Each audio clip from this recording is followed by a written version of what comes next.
গতকালকে একটা ভিডিও আপনারা নিশ্চয়ই সবাই দেখেছেন। সেনাবাহিনীর কোনো একজন অফিসার কিংবা সৈনিক কোনো একজনের সাথে ঢাকা 17 আসনের যিনি দাঁড়িপাল্লার প্রার্থী ডক্টর খালিদুজ্জামান ভাই, তো খালিদ ভাই সেখানে খুব আক্রমণাত্মক কথাবার্তা বলেছেন। আমরা সেখান থেকেই শুরুটা দেখেছি। এর পেছনে কি হয়েছে না হয়েছে আমরা কিছু জানি না। আমি খালিদ ভাইয়ের সাথে আমার ব্যক্তিগতভাবে দেখা হয়েছে, কথা হয়েছে। আমার কাছে যেটা মনে হয়েছে যে এই লোকটাকে চাইলেও খেপানো খুব কঠিন, এরকম টাইপের খুব ঠান্ডা মেজাজের একজন মানুষ। তিনি হঠাৎ করে সেনাবাহিনীর মানে একটা গেটে যায় তিনি এত ক্ষেপে যাবেন, এটা আমি বাই করি নাই। এখানে এটার পেছনে আরো অনেক কিছু আছে, কিন্তু প্রশ্নটা বা বিতর্কটা ওইটা নিয়ে না, যে উনি কতটুকু রেগেছেন, সেনাবাহিনীর অফিসার কতটুকু রেগেছেন, ওইটা না। প্রশ্নটা হচ্ছে সেনাবাহিনীর একটা স্পর্শকাতর একটা বাহিনীর আপনার বডি ক্যামের ভিডিও ফুটেজ বাইরে আসলো কিভাবে। আমি গতকালকে আমার পেজে জুলকারনাইন স্যার ওনার পেজের একটা ভিডিও আমি আমার পেজে আমি শেয়ার দিয়েছিলাম। আমি জানি না এটা প্রথমে কে করেছেন, প্রথমে কে আপলোড দিয়েছেন আমি জানি না, মানে কাকে প্রথমে দিয়েছে। এটা যদি সেনাবাহিনী মনে করে দেশের স্বার্থে বা কোনো কারণে এটা প্রকাশ করা দরকার, প্রচার করা দরকার, সেক্ষেত্রে সেনাবাহিনীর উচিত ছিল আইএসপিআর থেকে এটা করা, মিডিয়াকে ডেকে তাদেরকে দিয়ে দেওয়া, অথবা সেনাবাহিনীর নিজস্ব ফেসবুক পেজ আছে, ইউটিউব চ্যানেল আছে, সেইখানে এটা আপলোড দেয়া। সেটা না করে তাদের নিশ্চয়ই তারা প্রথমে এটা যার কাছে এসছে সে তাদের কচুক্ষেতের ভাতাপ্রাপ্ত, তো এই কচুক্ষেতের ভাতাপ্রাপ্ত মুক্তিযোদ্ধা যারা আছেন তাদেরকে তারা দিয়েছেন। এই জিনিসটা একটা খুব রহস্যজনক এবং খুবই লজ্জাস্কর একটা বিষয় যে সেনাবাহিনী এখনো পর্যন্ত সেই নোংরা রাজনীতি, শয়তানি এখন পর্যন্ত তাদের মাথার ভেতরে আছে।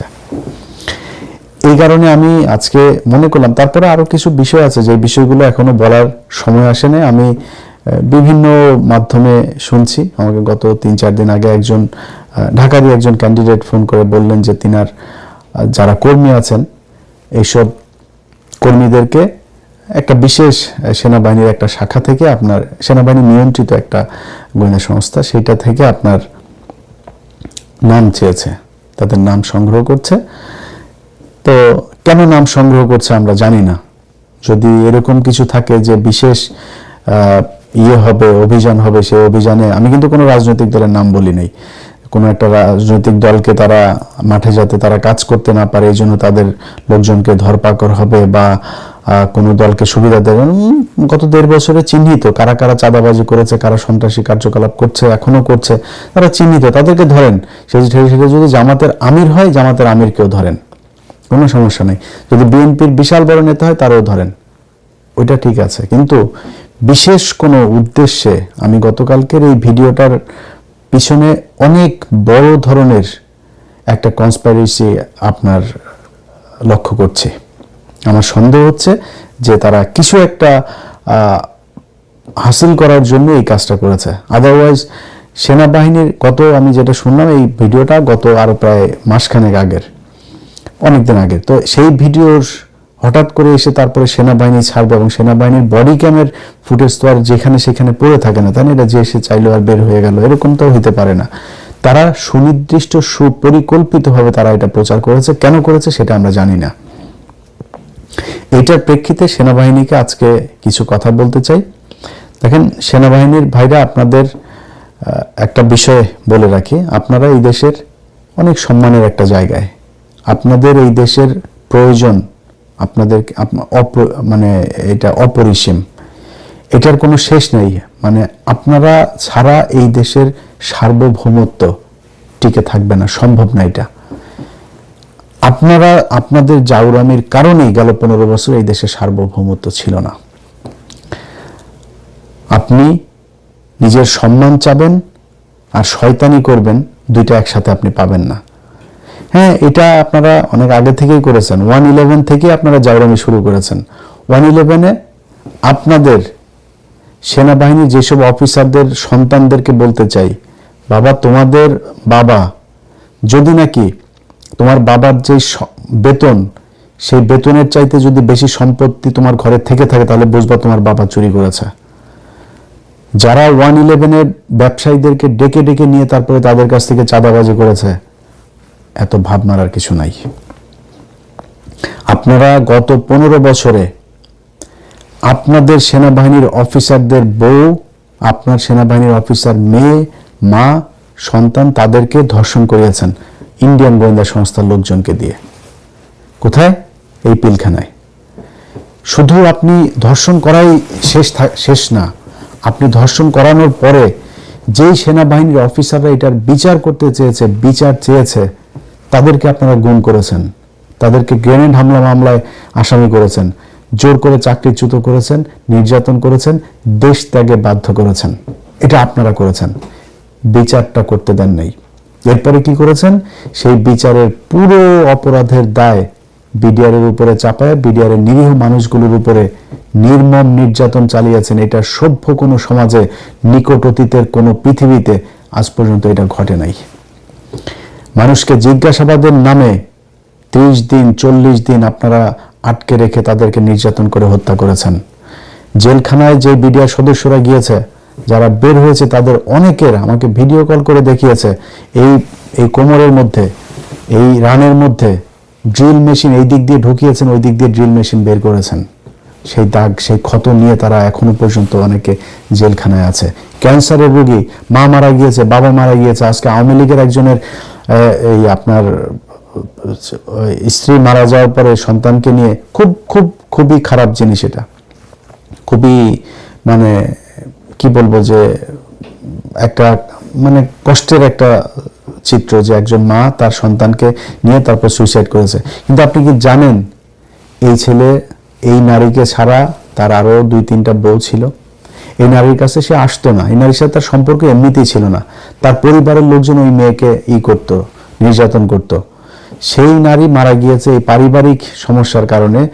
একটা বিশাল প্রথম আলো, ডেইলি স্টার দুইজনে মিলা, ওদিকে চ্যানেল 24 এমন এক তৈরি করলো যে স্বামীর শোকে স্বামীকে জেল থেকে বের করতে না পেরে, তারপরে মিথ্যা মামলার অপরাধে স্বামীর এই অত্যাচারের এই দুর্বিষহ অবস্থা সহ্য করতে না পেরে দুনিয়া ছেড়ে চলে গেলেন। কি সেই মানে মিউজিক একটা করে দিলে বেদের মেয়ে জ্যোৎস্না ছবির মতো বিশাল করুণ দৃশ্য দেখা যাইত, বানায় দিলেন। কিন্তু এই যে বিডিআররা এখনো পর্যন্ত যে জেলখানায় পড়ছে, এখন পর্যন্ত প্রায় 450 আলেম জেলখানার ভিতরে কোনো অপরাধ ছাড়া। তারা বাপ মার মারা যাওয়ার পরে তাদের প্যারোলে যাইতে দেওয়া হয় না অনেককে। সেটা নিয়ে নিউজ করেন নাই তো? কি অপরাধ তাদের? এটা আপনারা করেছেন। আপনাদের নিজেদের অফিসার নিজেরা নিজেদের ক্যান্টনমেন্টের ভিতরে লুকিয়ে গুম করে রেখেছেন। আপনারা পাহারা দিয়ে 2018 সালে একটা রাতের ভোটের নির্বাচন করিয়েছেন, 2014 সালে করেছেন ভোটারহীন নির্বাচন, 2024 সালে করিয়েছেন ড্যামি নির্বাচন। এগুলো আপনারা করেছেন। আপনারা রাস্তাঘাট, ব্রিজ, কালভার্ট এগুলো করতে গিয়ে চুরি, বাটপারি যা আছে সবকিছুই সেনাবাহিনী করেছে। এখন আপনারা তারপরে সম্মান চান, আপনাদেরকে সম্মান করতে হবে। সমস্যাটা কি হয়েছে শুনেন। এই খালিদুজ্জামান ভাই ভিডিও নিয়ে এক মেজর, রিটায়ার্ড, তিনি মেজর না ক্যাপ্টেন না কি যেন একজন সেনা কর্মকর্তা আর কি, তিনি ভিডিও বানিয়েছেন। আমি আর পিনাকি ভট্টাচার্য আমাদের কারণে সেনাবাহিনীকে নিয়ে খালিদুজ্জামান এরকম কথা বলার সাহস পেয়েছে। খালিদুজ্জামান একা না, বাংলাদেশের বহু মানুষ এইভাবে কথা বলবে। এটা ইলিয়াস পিনাকির কারণে কিনা ওই চিন্তা না করে আপনারা অপকর্ম করেন কিনা সেই চিন্তা করেন। আপনারা চান হচ্ছে কি জাউরামি যত ধরনের আছে সব করবেন, কিন্তু কেউ কিছু বলতে পারবে না। সেদিন গুজার গায়া, ওই দিন আর বাংলাদেশে ফেরত আসবে না। জাউরামি করবেন, বের হয়ে যাবে। আমি থাকবো না, আরেকজন থাকবে, কেউ না কেউ থাকবে, বলে ফেলবে। এবং এগুলো আপনাদেরকে শুনতে হবে। খালিদুজ্জামান ভাই বলেছে যে আপনারা দেশের 12টা বাজিয়েছেন। তার দেশের 12টা আপনারা বাজিয়েছেন, এটা সত্যি কথা, এটা অস্বীকার করার কিছু নাই। একজন পুলিশের সন্তান যদি নাকি কেউ দেখে, মনে করেন পুলিশে যদি অস্বাভাবিক সম্পদ দেখে, পুলিশের ছেলে মনে করেন R1 নিয়ে ঘুরছে, BMW নিয়ে ঘুরছে, চোখ বন্ধ করে বলে দেবে ওর বাপের হয়তো অন্য পারিবারিক ব্যবসা থাকতে পারে, বাপের ভাইয়ের ব্যবসা থাকতে পারে, নিজের পৈতৃক সম্পত্তি থাকতে পারে, কিছু না, পুলিশের ছেলে শালা ঘুষখোরের পোলা বলে ফেলবে। সেনাবাহিনীর ক্ষেত্রে কিন্তু এটা বলতে পারবেন না, আবার ওনাদের আবার গায়ে লাগবে, কিন্তু আপনিও চোর, যাহাই পুলিশ আপনিও ঠিক তাহাই, তারা চুরি করে আপনারা চুরি করেন, ভাব মারার কিছু নাই। চুরি কোথায় করেন নাই বলেন? 111-এ ব্যবসায়ীদেরকে ডেকে ডেকে নিয়ে আপনারা চুরি করেছেন, করেন নাই? আপনারা এই যে কি বলে এই ওই যে কন্ট্রাক্টরি করেন, যে এই যে কন্ট্রাক্টরি টাকা পয়সা যেগুলো কিনা করেন আপনারা, এটার হিসাব পুরোপুরি হিসাব দিতে পারবেন আপনারা? পারবেন না। সেখানে যারা যারা আছেন কি পরিমাণে টাকা পয়সা মালিক হয়েছেন এটা আপনারা নিজেরাই জানেন। তারপরে বাংলাদেশের বিভিন্ন জায়গায় মানে ওনারা তো সৎ মানুষ, ওনারা কোনো আকাম কুকাম করেন না, এই জন্য ওনাদেরকে বাংলাদেশের বিভিন্ন জায়গায় মন্ত্রণালয়, কর্পোরেশন, অধিদপ্তর, পরিদপ্তর সব জায়গার উপরের চেয়ারটা ওনাদের। ওনারা ওটা ডিজি নাই চেয়ারম্যান, কোনো না কোনো এক ইয়ের মধ্যে তারা প্রশাসক হয়ে তারপর বসে আছে। যত জাউরামি সবই সেনাবাহিনী করে। আপনি বাংলাদেশের যত জায়গায় যত শয়তানি, এই যে শোনেন না আপনারা ভূমিদস্যু, যত ভূমি আপনার আছে, এই আবাসন প্রকল্পগুলো আছে, সব জায়গার পেছনে হইল গিয়ে এরা হয় রিটায়ার্ড নাই আপনার সার্ভিং অফিসার, তারা আসেই আত্মীয় স্বজন দিয়া, শালা দিয়া, সুমন্দি দিয়া, ভাই দিয়া, মা দিয়া, কোনো না কোনো কিছু দিয়া, কারণে ওইখানে রেখে দিচ্ছে, বউরে দিয়া এগুলো করে রাখছে। জাউরামের যত কিছু আছে, তারপরে ওনাদের নিয়ে কিছু বলা যাবে না। ভাই আপনাদেরকে আমি বলি, আপনারা মনে করেন নিজেদেরকে যে সম্মানিত জায়গায় রাখবেন, আচ্ছা আপনাদেরকে দেওয়া হয়েছে এরকম কয়েকটা জায়গার নাম আমি বলি আপনাদের। কোন জায়গায় আপনারা ঠিক করতে পেরেছেন? আপনারা তো মানে আলাদা শ্রেণী, সবসময় একটা ক্লাস্টার, একটা ফর্মে থাকতে চান, তো কাজ তো করতে হবে, তাই না? আপনারা যে মানে নিজের আলাদা কিছু করেছেন এটা তো আপনাকে বুঝাইতে হবে। আপনি ঢাকা বিশ্ববিদ্যালয়, ঢাকা মেডিকেল কলেজের কি পরিচালক, একজন ব্রিগেডিয়ার হয়। ওষুধ প্রশাসন অধিদপ্তরের একজন ডিজি কি, একজন ব্রিগেডিয়ার হয়। ওই ডেস্কোর একজন কি, একজন ব্রিগেডিয়ার। ওই ডেসায় একজন আছে, ওই পেট্রোলিয়াম ইয়েতে আছে, ওই তিতাসে আছে, বিভিন্ন জায়গায় প্রথম পদটা তাদের। সিটি কর্পোরেশনের মতো চুরির জায়গাতেও ওনারা প্রশাসক বসায় রেখেছেন। বিডিআর, এমন কোন বর্ডারের কোন সীমান্ত, বিডিআর ভাইরা আমার অনেক পছন্দ করে, তারপর সত্যি কথা ভাই, এমন কোন সীমান্তের কোন জায়গা আছে যেখান দিয়ে কিনা মাদক চোরাচালান হয় না? এমন সীমান্তের একটা জায়গা আছে, একটা সীমান্ত আছে যেখান দিয়ে মানব পাচার হয় না, গরু পাচার হয় না, পোশাক পাচার হয় না, চিনি পাচার হয় না, লবণ পাচার হয় না? এমন জায়গা আছে? বিশেষ করে মাদক দেশ ধ্বংস করে দিচ্ছে। তো সেই বিডিআর এর উপরে কারা? ওনারা। বিডিআর এর অফিসার বিডিআর হইতে পারবে না, ওনারা অফিসার হবেন। অফিসারে ওনারা বাল ফালিয়ে ফেলবেন। ওনারা বিডিআর কে বিশাল সৎ এক হিসাবে, সংস্থা হিসাবে তৈরি করেছেন। ওনাদের থাকতেই হবে সেখানে, মেরে বিডিআর মেরে সাফা করে ফেলতে হবে, নাম পাল্টাইতে হবে, পোশাক পাল্টাইতে, ওনাদের পাল্টানো যাবে না, ওনারা ঠিক সে আগের মতোই থাকবেন। চারের বার আব্দুল্লাহ হয়ে গেছে। ঢাকা মেডিকেলে চুরি ঠেকাইতে পারছেন? ওষুধ প্রশাসন অধিদপ্তর, ইনসেপ্টা আছে, স্কোয়ার আছে, ভ্যাকসিনকো আছে, এত ওষুধের আমার এসেনশিয়াল কেন এত সমস্যা? মানে সরকারি ইয়েটা কেন এত হয় না কেন? এটার নাম ডাক নাই কেন? এটাতে খালি দিনকে দিন প্রতিদিন খালি মানে চুরি লসের মধ্যে যায় কেন? আপনি এই বিমানে গেলেও একই অবস্থা, সব জায়গাতে আপনারা যায় চুরি করেন। সে আগে যা চুরি হইতো সেটাই করা হয়, আপনারা ভাগ দিয়ে খাইতে হবে। মানে ওনাদের অবস্থাটা হয়েছে, ওনারা ওপরের একটা পদে যাবে, যা লুটপাট করে খাবে, এই খাওয়ার ভাগ আনার জন্য যায়। কোন জায়গায় কি আছে আপনারা ঠিক করতে পেরেছেন? বলেন, এক জায়গা বলেন আমারে। ঢাকা মেডিকেল ঠিক করতে পেরেছেন? দালাল আছে, মানুষ চিকিৎসা পায়, সেখান থেকে দালালরা রোগীদেরকে ধরে নিয়ে যায় আরেক হসপিটালে। পারেন না তো আপনি বাল ফেলে এখানে আসছেন কেন? ওষুধ প্রশাসন করতে পারেন, ডেস করতে পারেন, ডেসাতে পারেন, ওই পেট্রোলিয়াম ইয়েতে পারেন। কোন জায়গায় পারেন আমার? যে এই জায়গাতে আপনি গিয়ে দুর্নীতি বন্ধ করেছেন। পাসপোর্ট অফিসে ধুমায়া দালালি চলে, 2 দিন বন্ধ থাকে, মিডিয়া টিডিয়া একটা ইয়ে করলে, মোবাইল কোড করলে তারপরে আবার চলে। আপনি বন্ধ করতে না পারলে আপনি বালফালায় ওখানে আসেন কেন, যান কেন আপনি চুরির ভাগানোর জন্য? যত জাউরামি, যত চুরি বাটপারি যা আছে সবকিছুর নেতৃত্বে দেয় সেনাবাহিনী। এখন আপনারা আমি ভালো কেমনে বলবো আমার বলেন? আমি যে কথাগুলি বললাম ভাই, আপনার সাথে আমার ব্যক্তিগত কোনো সমস্যা নেই। ইভেন ওয়াকার স্যার আপনারা বলি, স্যার আপনার সাথে আমার ব্যক্তিগত কোনো সমস্যা নাই তো? আপনার লোকেদের সাথে কথা হয়েছে, আপনার কাছে কি চাইছি আমি? বলছি যে বিডিআরের লোককে ছাড়িয়ে দিতে হবে। আলেমদের সন্ত্রাস বিরোধী আইনের যে মামলাগুলো, এই মামলাগুলোতে কোর্ট যদি জামিন দেয়, আপনি ডিজিএফআই ক্লিয়ারেন্সের এই অজুহাতে কারো আটকাইতে পারবেন না। আপনারা 2 দিন পরে বললেন ফুল স্টপ। তো এই যে এরপরে যে বের হইলো কমিশন তৈরি করার পরে, তো সেগুলি কেন হইল? আপনি না বললেন যে সব দোষ বিডিআরের। সারা দেশে সব জায়গায় যেখানে বলবেন সবখানে। সো ব্যক্তিগতভাবে আপনার সাথে আমার কোনো সমস্যা নেই। আপনারা ভাই ভালো কাজ করেন, সেনাবাহিনীর মানুষ সম্মান করুক, আমি নিজেও এটা চাই।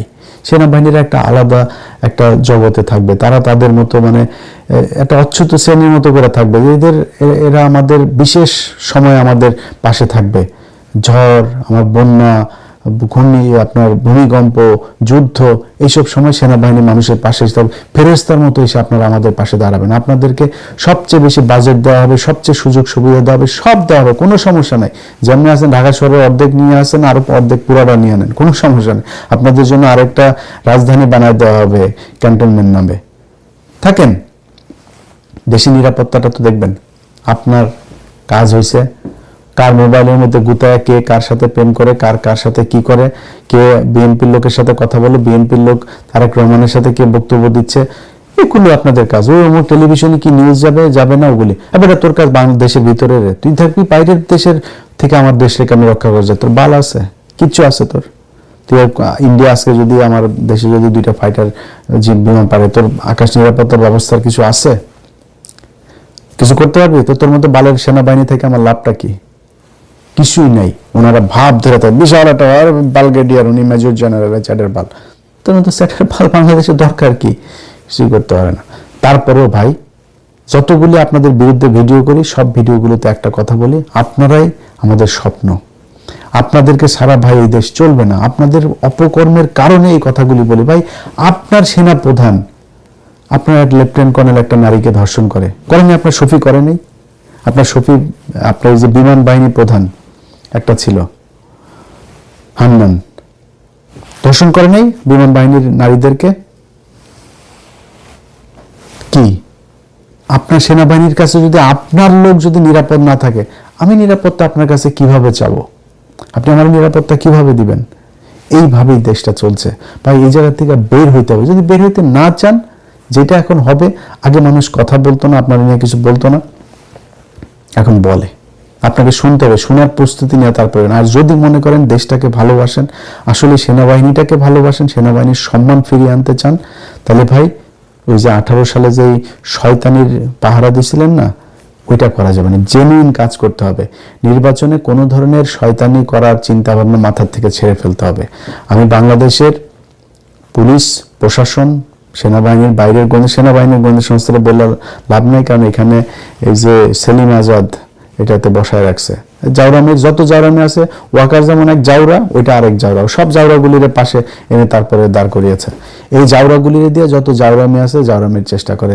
9 ডিভিশনের আসাদুল ভাই, উনি আমি যতটুকু জানি একটু ভালো মানুষ, এর আশপাশে যা আছে, আর এর বাইরে এটার পাশে যে কটা আছে সব কটা বদমাশ, লুচ্চা, লাফাঙ্গার, দুর্নীতিবাজ, চোর, এগুলোর এনে বসিয়েছে। এগুলো বহুত জাউরামি করার চিন্তা ভাবনা করতে পারে। তো এখন কি করতে পারে, আমি অনেক কিছু এখনো বলার মতো সময় আসে না, এবং কিংবা বললে এগুলো একটা ভীতি তৈরি হবে, আমি সেই ভীতি তৈরি করতে চাই না। কিন্তু একটু সজাগ রাখার জন্য বলছে অন্য গোয়েন্দা সংস্থা, রাজনৈতিক দল, তাদেরকে। যেটা হইতে পারে, ধরেন 300 আসনের রেজাল্ট হইলো, এই 300 আসনের রেজাল্টের মধ্যে 200টার আসনের রেজাল্ট হয়ে গেল। এর মধ্যে দেখা গেল কোনো একটা দল 130টা আসন পেল, এক দল 70টা আসন পেল। তো যারা 70টা পেল, তারা চিন্তা করলো যে 200 আসনের মধ্যে ওরা 130 পেয়ে গিয়েছে, তাহলে তো ওই 100-র মধ্যে ওরা 50 পাইলেই তো হয়ে গেল, মানে আর 20টা হলেই তো হবে। সো তোরা তো এখানে 50টা বেশি পাবে। ওরা তখন একটা গ্যাঞ্জাম লাগাবে। এই গ্যাঞ্জামটা লাগাবে কারা? এই সেলিম আজাদ তার বাহিনী দিয়ে লাগাবে, আওয়ামী লীগের লোকজনের মাঠে নামাবে, নামায় তারপর নির্বাচনের দিন একটা বিশাল গ্যাঞ্জাম তৈরি করবে, দেশে একটা যুদ্ধ একটা ভাব শুরু হবে। তারপরে সেনাবাহিনী বাধ্য হয়ে বলবে যে আমাদের কিছু করার নেই, আমরা ক্ষমতা নিতে হবে। তারপরে নির্বাচন হবে না, কিছুই হবে না, তারা দেশ চালাবে, চালায় আস্তে আস্তে আবার ফের বা বাংলাদেশের মানুষ ভুলে যাবে সবকিছু। হ্যাঁ, আওয়ামী লীগের প্রতি আরেকটু সহনশীল করে তারপরে 2 বছর পরে ধরেন একটা নির্বাচন দিবে, তখন আওয়ামী লীগ সহ এসে জয়েন করবে, কোনো সমস্যা নেই। আওয়ামী লীগের ভয় পাওয়ার কিছু নাই। আমরা যতদিন জীবিত আছি আওয়ামী লীগ এই দেশে নির্বাচন করবে, করে ক্ষমতায় আসতে পারবে, এটা নিয়ে আমরা টেনশনই করি না। আনলে আওয়ামী লীগরা আনলে এটা বিএনপির যদি ভালো হয় তাহলে বিএনপি আসতে দেখ, কোনো সমস্যা নেই। কিন্তু তারা এটা করবে, এটা করে তারপরে এই আওয়ামী লীগকে বাংলাদেশে আবার পুনর্বাসিত করার চেষ্টা করবে। আমার কাছে থাকা তথ্য এরকম একটা কিছু ঘটাইতে পারে। সো এই ব্যাপারে সবাই সাবধান থাকবেন। এত ইজি হবে না, পরিকল্পনা যদি কেউ নিয়েও থাকে এই জিনিসটা এত ইজি হবে না। আমাকে গত 3-4 দিন আগে একজন এরকম, এই যেটা বললাম যে তার ক্যান্ডিডেট, তার ওই কর্মীদেরকে তালিকা নিয়ে তারপরে তারা করছে। তার কার তালিকা নিয়ে আপনি কি করবেন জানি না আমরা। তো এগুলি করে যদি নাকি কোনো বিশৃঙ্খলা, কোনো শয়তানি করার চিন্তা ভাবনা মাথায় থাকে সেটা বাদ দিয়ে দেন। আবারও বলি ভাই, আপনারা সেনাবাহিনী আমাদের গর্বের জায়গায় আছেন। এই গর্বটা আমরা সারা জীবন করতে চাই। আপনাদেরকে বাংলাদেশের মানুষ 5 তারিখে যে সম্মানটা দিয়েছে, এই সম্মানের যোগ্য আপনারা না, আপনারা বহুত চাওরা। আপনারা তারা ওই 5 তারিখেও আপনারা গুলি করে মানুষ মেরেছেন, এই সেনাবাহিনী। আবার সেগুলো বিচার করতে চাই দেখা আপনারা তাদের সাব জেলে ওয়াইফাই, বাসার খাবার, বউয়ের সাথে আকাম কুকাম করার সুযোগ, গার্লফ্রেন্ডে পাঠান কিনা আল্লাহ জানে, সবই করতে দেন। এটারে জেল বলে? খুনি, চোর, গুমের সাথে জড়িত, তারা আপনি নিরাপত্তা দিয়ে রেখেছেন। আপনাদের এই জায়গা থেকে বের হইতে হবে। অপরাধ করবেন, ওই যে তনুকে মেরেছে আপনার সেনাবাহিনীর লোক, ওই সময় ওই জায়গায় ছিল সম্ভবত এনায়েত জিওসি, তার বউ, এক ব্রিগেডিয়ার, তার ছেলে, তারা ছিল। আপনি তাদের বিচার করেন নাই, এখনো করেন নাই। বিচার করতে গেলে আপনারা সব আবার ওই ক্লাস্টার ফর্মে চলে আসেন, সব আপনাদের লোকজনের বাঁচানোর ব্যাপারে আপনারা এক হয়ে যান। জাউরামি করে সম্মান নিয়ে থাকা যাবে না, একদম পুলিশ বানায় ফেলবো। পুলিশরা যেরকম গালাগালি করা যায়, মানুষ নাম শুনলে গালি দেয় না, ঘুষখোর বলে না, পুলিশ ভাই রাগ করেন না কিন্তু, পুলিশ ভাই আপনারা কিন্তু ঘুষখোর, ঠিক আছে? আর আপনাদের জন্মটাই হয়েছে ঘুষ খাওয়ার জন্য, আপনারা এটাকে কিছু মনেও করেন না। আপনারা ঘুষ খাইতেই চান, যদি আসলে ভালো হইতে চান 5 তারিখের পরে ভালো হইতেন, পুলিশে ভালো হইতে দেখেনি। সব মানে ধরেন 2% ভালো মানুষ, আপনি এটারে কি বলবেন? এটা কোনো পার্সেন্টেজে আনতে পারবেন? যে কারণে পার্সেন্টেজে আনতে চায় না, এরা 98% খারাপ, ঘুষখোর, এইটা পুলিশের হয়ে গিয়েছে। সো আর্মিও যেহেতু এরকম জাউরা, তো আর্মির এত ভালো সাজানোর কিছু নাই। তো আপনাদের এগুলো এইভাবে আস্তে আস্তে মানুষের সামনে আপনাদেরকে এইভাবে তুলে ধরা হবে। হ্যাঁ, আপনি ভালো যদি হইতে চান, ভালো কাজ করতে হবে ভাই। আশা করি ভালো কাজ করবেন, আপনাদেরকে সম্মান করতে চাই, সম্মান করব। আপনাদের বলা লাগবে না ভাই, আপনাদের পায়ে ধরে মাপ চায় ভিডিও, একদম ওপেনে ভিডিও বানাবো যদি আসলে আপনারা ভালো কাজ, কিচ্ছু বলা লাগবে না। আমার 1 টাকাও দেওয়া লাগবে না, কোনো সুবিধাও দেওয়া লাগবে না, কচু খেতিদের মতো ভাতাও দেওয়া লাগবে না, কিচ্ছু দেওয়া লাগবে না। আল্লাহর কসম করে এই ভিডিওতে বললাম, আপনাদের ভালো কাজ যেদিন দেখবো যে না আর্মি আসলেই ভালো কাজ করছে, ভালো কাজ করার চেষ্টা করছে, মাপ চাবো। যার কথা বলে, খারাপ কথা বলেছি সবার কাছে একদম বাই নেমে সবার কাছে মাপ চাই নিব। কিন্তু ভালো আপনারা হইতে হবে। আর ভালো যদি না হন, আগের